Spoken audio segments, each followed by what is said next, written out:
What we are trying to do at Richard Montgomery is change the data conversation to about illuminating who students are. We have a monthly administrator meeting, PLC, where we explore our data deeply and intimately. We look at all of our student achievement data, we look at ineligibility data, we look at PLC data, performance data. We drill down to the teacher, we drill down to the student, and we want to look at who's being successful, who isn't successful, and we also learn why. Our ultimate goal is to use EOL data to really inform teaching and learning. And so when we can get at the story behind the student, behind the numbers, then we can begin to target interventions that really meets the student where they are. One of the great questions we struggled with here at Richard Montgomery was, how do we make the EOL data actionable for teaching and learning and actionable for students? And so we used an existing avenue of the student learning objective. We did that by asking teachers to look at the EOL baselines in math and literacy and ask them to include those EOL targeted students in their SLOs. One of the ways that I'm using the data is to look at our students being successful in a class but maybe not on a progress check, or vice versa. With Unify, I'm able to pull how students are doing in every single course. And so I'm able to look with Unify at trends. We take that data conversation and consider how to make it actionable with the different members of the school community, with counselors, with teachers.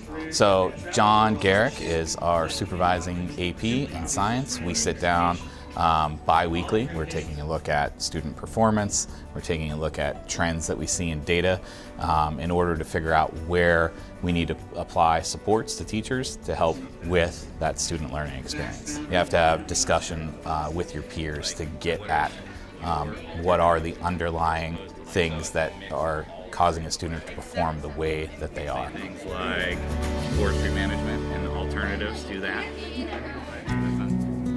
I meet with the resource teachers in the departments that I support, and we go through the data together.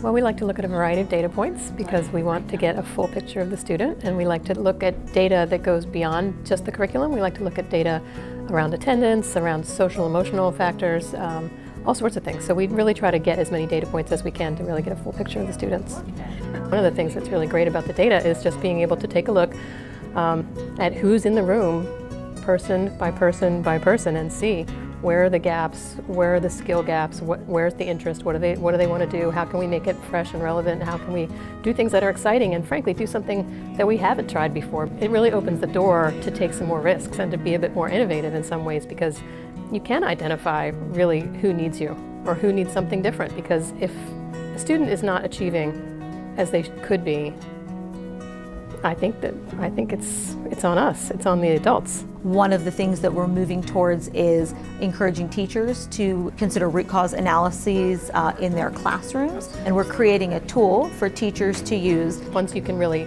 use the tool to understand more and more about who's in front of you and where their strengths are, the more you can leverage that to improve education for everybody. The cliche is to use it as a flashlight, not a hammer. But I always go back to this idea that some things maybe do need to be smashed. Some of the more systemic barriers and some of the things that have obstructed the student and gotten in the way of each individual child's success. There's no reason to pull data if you're not going to act on it.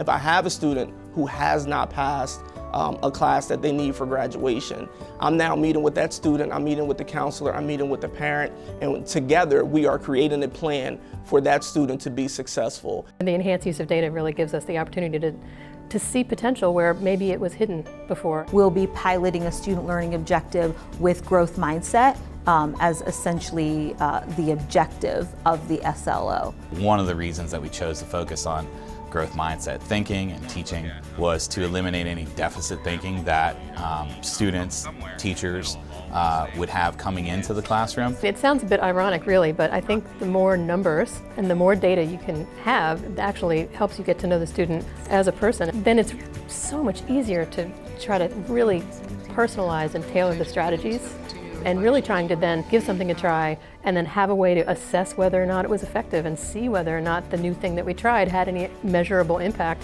on the learning. And if it didn't, to try something else.